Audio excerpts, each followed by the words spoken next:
নরসিংদী ঘোড়াশাল পৌরসভায় উপসহকারী প্রকৌশলী মোহাম্মদ রফিকুল ইসলামের বিরুদ্ধে উঠেছে সীমাহীন দুর্নীতি, অর্থনৈতিক অনিয়ম ও ক্ষমতার অপব্যবহারের গুরুতর অভিযোগ। স্থানীয়দের দাবি, এই কর্মকর্তা যেন পৌরসভাকে তার ব্যক্তিগত ব্যবসা প্রতিষ্ঠানে পরিণত করেছেন। অভিযোগ রয়েছে, বারবার বদলির আদেশ এলেও মোটা অঙ্কের টাকার বিনিময়ে তিনি পুনরায় একই কর্মস্থলে ফিরে এসেছেন। স্থানীয় আওয়ামী লীগ পরিচয় ব্যবহার করে বছরের পর বছর তিনি এখানে রাজত্ব কায়েম করে আসছেন বলেও অভিযোগ রয়েছে। বিস্তারিত থাকছে এস আলমের প্রতিবেদনে। নরসিংদীর ঘোড়াশাল পৌরসভায় উপসহকারী প্রকৌশলী মোহাম্মদ রফিকুল ইসলামের বিরুদ্ধে গুরুতর দুর্নীতির অভিযোগ উঠেছে। স্থানীয়দের ভাষ্যমতে পৌরসভাটি এখন তার ব্যক্তিগত প্রতিষ্ঠানে পরিণত হয়েছে। চ্যানেল A1-এর অনুসন্ধানে জানা যায়, 2001 সালে সার্ভেয়ার হিসেবে যোগদানের পর 2011 সালে তিনি উপসহকারী প্রকৌশলী পদে পদোন্নতি পান।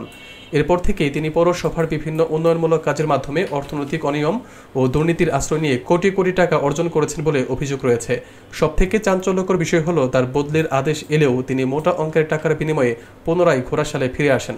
স্থানীয়রা আরও অভিযোগ করেছেন যে তিনি আওয়ামী লীগ পরিচয় ব্যবহার করে প্রভাব খাটিয়ে দীর্ঘদিন ধরে একই কর্মস্থলে বহাল রয়েছেন। এছাড়া এই কর্মকর্তার ঢাকার উত্তরায় ও ঘোড়াশাল শিল্প এলাকায় একাধিক বিলাসবহুল বাড়ি ও দামি গাড়ি রয়েছে, যা তার ঘোষিত আয়ের সাথে কোনোভাবেই সামঞ্জস্যপূর্ণ নয়। স্থানীয় সাধারণ মানুষ এই কর্মকর্তার বিরুদ্ধে দুর্নীতি দমন কমিশনের দ্রুত ও নিরপেক্ষ তদন্ত দাবি করেছেন।